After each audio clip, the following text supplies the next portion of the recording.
with me. The one thing I know for sure is that I am in jeopardy at some point today. Bartholomew Scott, the one and only Pat Babb, both in the house today. We got tons to get to, and we have a big squad put together to get to it with. Take a look who's up. VC is here this morning. Brian Windhorst is in Boston. Mike Tannenbaum fresh off the Peloton. Jeremy Fowler is breaking stories. Let's do this thing. Only one place to begin. Last night in the city by the Bay, Pat Babb. Game of the night. Mavs, Warriors, Game 5. Golden State, perfect at home this postseason. And a big part of it, Pat Babb, is the defense. Watch them working here hard on Luka. Now they're going the other way. Steph Curry finding Klay Thompson. Thompson knocks it down. The Splash Brothers are back, and the Warriors have the early lead later in the first. Mavs down by 4. Doncic spinning. Again, the defense is there. Draymond on top of it. Doncic 2 of 10 in the first quarter, and he's frustrated. Mavs down by 5, and then it gets worse. Second quarter, the Warriors are up by 10. Oh, Klay Thompson feeling it. Golden State by 13, and they're just warming up. 2 minutes left in the half. The lead is 16. Klay again. He had 19 at the break. Warriors by 17 at halftime. Struggles continue for Doncic in the third, working in the post, and unsuccessful. Here we go. Take a look at Draymond. Watch the fancy pass. Oh, he's going behind the back. Klay knocks it down. It's a 21-point game. Doncic frustrated as he can feel the season slipping away on the road in a Game 5. But Luka would respond. Mavs down 16. 2 minutes left in the quarter. Doncic gets it to go. It's a 13-point game. Couple possessions later, it's Doncic working again. Look how locked in he is. Gets in the painted area and gets that one to fall. He had 10 points during a 15-2 run that cut it to a 10-point game going to the fourth. Fourth quarter now, 3 minutes left. Warriors by 12. Dallas, desperation. Klay Thompson, the ball found him all night long. He finished with 32, 8 threes. Warriors by 15, and then here comes the dagger from Steph. He had just 15, but those put it away. The Warriors win Game 5, and they're back in the NBA Finals. Steph Curry wins the first ever Urban Magic Johnson Trophy as the MVP. And Klay, after all he missed, was emotional. It's just hard to put into words, man. Like, I dreamt of this day during some dog days, and to be here, I'm so thankful for our squad, man.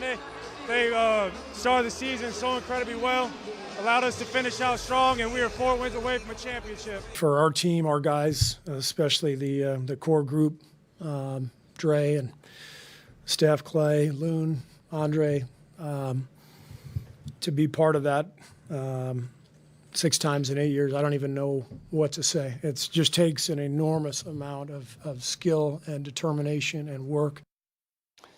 Well, if anyone would know, he would, because he was on the last team to do it. At least he was on the final 3 of those Bulls teams, which is the last team that went 6 times in 8 years. Steve Kerr, of course, a part of the second three-peat there. The Lakers have done so twice during their dynastic runs, and then you got to go back to the Bill Russell Celtics of the 60s. So to go to finals 6 times in 8 years is a remarkable accomplishment, but of course the big prize is still 4 wins away. And Pat Bev, I will start with you. What is your number one takeaway from last night and from these Western Conference finals? Well, outside of basketball, my biggest takeaway is the ownership for the Golden State Warriors. I think you have to give their ownership a ton of credit. Guys got hurt, guys went down. Klay Thompson got hurt, got re-injured. They didn't break it up like some owners do. Mm-hmm. They kept it together. They kept their core together. And on the court, I don't think we haven't even mentioned his name. Looney has been fantastic for them. I mean, the small things, starting the game off with a bucket, that gets confidence. All the offensive rebounds he had. He guarded Doncic throughout the playoff series. So, man, I like Golden State. I've liked Golden State two series ago, and I still like them now. Yeah, and Kevon, all the stars they have on that team, Kevon Looney, not a name you expect to be saying a lot, but he does do a lot of the little things. Vince Carter, how about you? What's your number one, takeaway from the Warriors back in the finals? Klay Thompson, period. That's it. It's just what Klay Thompson has gone through, what he has really done for this team, and the team really empowering him and welcoming him back to the lineup, and him just coming out. His first game was emotional, I think, for all players, seeing him come back and have that big game and get a dunk the first game to where he is now and doing what he did. Everybody was like, oh, yeah, he hasn't been playing well in the first half. But he understood the moment. He understood it was a closeout game, and he set the tone for the Golden State Warriors last night. shooting lights out, 19 points in the first half, and just having an unbelievable Klay Thompson typical night. It was great to see it. He deserves a lot of credit and kudos. It does almost feel like he is their bellwether. When he is hot, they are pretty much unstoppable offensively. How about it, Wendy? How about these Warriors 6 times in 8 years? The joy that they were expressing as a franchise, especially the team-wide joy for Steph Curry winning that Magic Johnson trophy. He has been maligned in his career because he hasn't gotten that Finals MVP. And I realize this isn't the NBA Finals Bill Russell trophy, but the reason they reacted that way was because they know that's been on his shoulders. And having been around this team in 2019, when those injuries in the finals happened and their organization in general was fatigued from the Durant saga, knowing he was going to leave, they were just done, emotionally just totally voided at that time. Seeing their cup refilled and having the joy going back to the finals, that was very great to see last night. I'm with you, and I think it goes back to the first thing that Pat Bev said, which is a lot of teams would have just said, you know what, we are spent, we've done all we can do, let's start this thing over. But they chose to rebuild around that core and be patient and all that, and obviously it pays off in a huge way. Quickly, and we'll have much more to say about Steph and the Warriors as we go, but I do want to touch on Luka. All right, so Luka Doncic averaged almost 32 points a game in this postseason. He was brilliant. Here's what he said last night after his team was eliminated.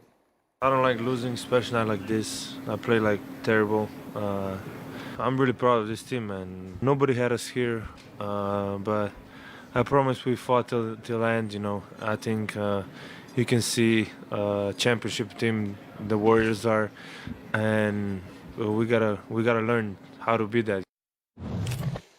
All right, so he's 23 years old, and he clearly is one of the budding superstars in the NBA. What are the right things to say about Luka this morning, Pat Bev, after this run comes to a close? You got to give him a lot of credit. He's absolutely right. No one in the NBA counted Dallas to be in the Western Conference Finals.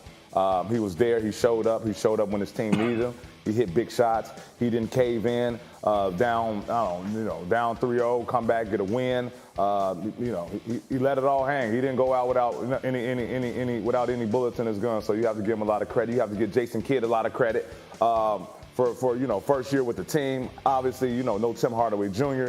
So they won entirely healthy. So get this Dallas team a lot of credit. They played well. They fought. They just came up short. I've been on the road, VC, with these NBA playoffs, and I got people, even though I'm covering the East, I got people walking up to me in both these cities talking about Luka every single night. He has really opened up a lot of eyes as to just how good he is. What is your takeaway from him as his run comes to an end? Well, Greeny, as they should. He is for real. He's the real deal. You see some of the best defenders in the league say, hey, Luka, you have Pat Bev sitting there, and we say, hey, man, that's not an easy task to guard him and take him out of what he wants to do. He dictates game. He's a believer. He's a fighter. He's a winner, and he willed his team. You can see him empowering his other guys to get a win, and what he did in the third quarter was pretty spectacular on the road, almost single-handedly bringing and giving them a chance to win. So Luka is right there. They're a center away and maybe some shooting, just small tweaks away from being a good team. And last thing, I want to give some props as well to my former teammate Jason Kidd because he got a second opportunity at this. And he's taking advantage of it, for one. For two, in-game adjustments, game-to-game adjustments that he made, giving his team a chance to win, it was phenomenal, and he deserves some love, too. That's well said. I think it feels like a year ago, but them knocking out Phoenix, I think, stunned a lot of people. That said, Wendy, it is one thing to make a great run, and they certainly did that. But taking that next step is a big one. What do they need? Yeah, I totally can feel where Nico Harrison, the general manager, and Mark Cuban are today. They are so happy to advance this far, and they know that the work in front of them is so challenging. Next time Luka gets back to the conference finals, whether it's a year from now or 2 years from now, he's got to have a better team. He is the Hope Diamond. What setting do you put him in? As Vince said, the position that they're missing is the position that they didn't fill with Kristaps Porzingis. Porzingis is the player, that type of player that they have. So could they possibly figure out a way to get a player like DeAndre Ayton? This is what executives wonder. Would be very hard with what assets do they have. Is it possible that they could pry away a player like Rudy Gobert from the Dallas Mavericks?